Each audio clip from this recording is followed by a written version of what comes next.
जय हिंद दोस्तों प्यार में असफल होने पे क्या किसी की हत्या कर देना, किसी का मर्डर कर देना, या फिर अपनी इच्छाएं पूरी करने के लिए उसके लिए भी किसी की हत्या कर देना, अपनी बात मनवाने के लिए किसी की हत्या कर देना, या फिर कुल मिलाकर के यही कहा जाए कि जो आदमी जैसा चाहता है अगर वैसा ना हो तो क्या प्यार का मतलब मर्डर करना है। और ये घटना है राजस्थान के डूंगरपुर थाना क्षेत्र के एक गांव है ऐसा गाँव, वहाँ की ये सच्ची घटना है। और ये घटना है 8 अक्टूबर 2022 की। यहाँ एक बुजुर्ग आदमी है जिनका नाम है ब्रजेश।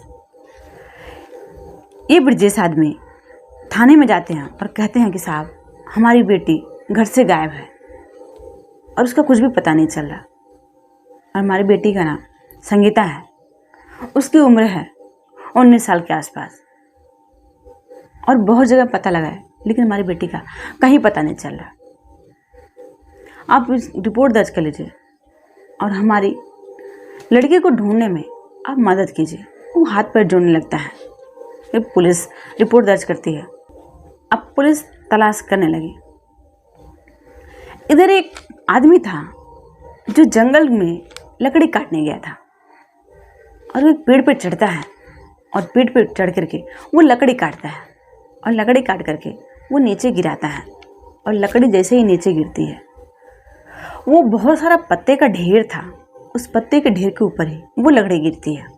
और जैसे ही लकड़ी गिरती है तो वो पत्ता इधर उधर होता है और उसके नीचे से एक लाश दिखाई देने लगता है। अब वो आदमी पेड़ पे था और जब नीचे ताकता है तो एकाएक वहाँ पे नीचे लाश दिखाई देती है। वो डर जाता है, कांपने लगता है, उसके मुंह से आवाज़ नहीं निकलता है। वो किसी तरह पेड़ से नीचे उतरता है और फौरन वहाँ से भागते हुए अपने घर जाता है, शोर मचाते हुए जाता है। और बहुत सारे लोग वहाँ पे इकट्ठा होते हैं और लाश को देखते हैं। फिर पुलिस को खबर करते हैं। पुलिस आती है। जब पुलिस आती है तो पुलिस उस लाश को भी देखती है। वो भी पुलिस को भी लगता है कि एक लड़की की लाश है। फिर उस ब्रजेश नाम का जो आदमी था उस आदमी को पुलिस बुलाती है और बोलती है कि आकर के एक लाश मिली है जंगल में, अब पहचान करो कोई आपकी बेटी तो नहीं है। अब लड़की के पिता वहाँ पर जब जाता है तो जो देखता है लड़की को तो वो जोर से चिल्लाने लगता है। बोलता है कि हाँ हमारी यही बिटिया है, लेकिन हत्या कौन किया, कैसे हुआ।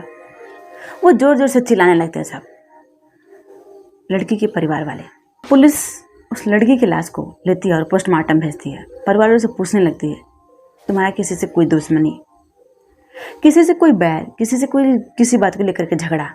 लड़की के पिता बोलते हैं कि साहब हम गरीब आदमी हैं, हमारा किसी से क्या दुश्मनी होगा, हमारा किसी से कोई दुश्मनी नहीं है। अब लड़के के जो पड़ोस वाले होते हैं उनसे भी पूरी जानने की कोशिश करती है कि लड़की का स्वभाव कैसा था, लड़की कैसी थी। तो अगल बगल के लोग भी कहते हैं कि लड़की का स्वभाव अच्छा था, वो पढ़ाई करती थी और घर का काम करती थी। लड़की का जो चाल चलन था वो बिल्कुल ठीक था, लड़की गलत किस्म की नहीं थी। पुलिस लड़की के पास मोबाइल पूछती है तो पिता कहता है कि नहीं, लड़की के पास मोबाइल नहीं है, हम गरीब आदमी, हमारे पास इतना कहाँ पैसा कि मैं लड़की को मोबाइल दूँ। अब पुलिस को कुछ भी हाथ नहीं लगता है आखिर लड़की का हत्या कैसे हुआ है। फिर पुलिस लड़की के जो पिता हैं ब्रजेश कुमार, उनके मोबाइल का सीडीआर निकलवाती है। जब सीडीआर निकलवाती है तो उसमें एक नंबर निकलता है और वो नंबर एक आदमी होता है जिसका नाम है सोहन कटारा। वो सोहन कटारा का नंबर होता है और उस पर घंटों ये लड़की बात किया करती थी। यानी ये सोहन कटारा और जो उनकी बेटी थी ब्रजेश कुमार की जिसका नाम था संगीता, ये दोनों प्यार करते थे। जब ये दोनों प्यार करते थे तो जो लड़की थी ये कभी अपने परिवार वालों से नहीं बताई थी, लेकिन लड़की का कहना था कि मैं परिवार वालों के खिलाफ जा करके तुमसे भाग करके शादी नहीं करूँगी। लेकिन लड़का कहता है कि अगर तुम्हें परिवार वालों की मर्जी से शादी करना है तुम अपने परिवार वालों से शादी के बारे में बात करो।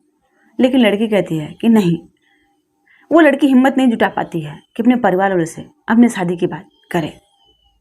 फिर वो लड़का एक रोज़ जंगल में उससे मिलने बुलाता है, और जब वो लड़की मिलने जाती है तो फिर वहाँ पे भी उस लड़की के साथ संबंध बनाने के बाद वही चीज़ यही कहता है कि तुम मुझसे शादी कब करोगे, चलो अब भाग चलते हैं, इस तरह से हम लोग नहीं रह सकते। लेकिन लड़की फिर वही चीज़ कहती है कि मैं भाग करके शादी नहीं करूँगी, मैं किसी कीमत पे इस तरह से कदम नहीं उठाऊँगी कि मैं भाग करके शादी कर लूँ। इस बात को लेकर के दोनों के बीच कहासुनी होता है, और लड़का इस तरह गुस्सा होता है कि अपना बेल्ट निकालता है, और बेल्ट निकाल करके अपने बेल्ट से उसका गला दबा देता है, और गला दबा करके वहीं पर उसको मार डालता है, यानी हत्या कर देता है। और फिर उस जंगल में ही उसकी लाश को वहीं पर छोड़ता है, और बहुत सारे पत्ते इकट्ठा करके उसको उसी से ढक देता है, और वहाँ से वो चला जाता है। लेकिन क्या ये सही था?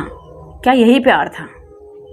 कि अगर वो प्यार नहीं पा पाया, उससे शादी नहीं कर पाया, तो उसकी हत्या कर दिया।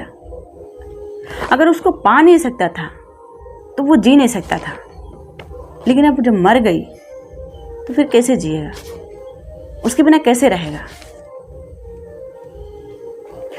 दोस्तों, हमारे कहानी सुनाने का मकसद किसी को परेशान करना नहीं, बल्कि आप लोग को सतर्क करना। जय हिंद, जय भारत।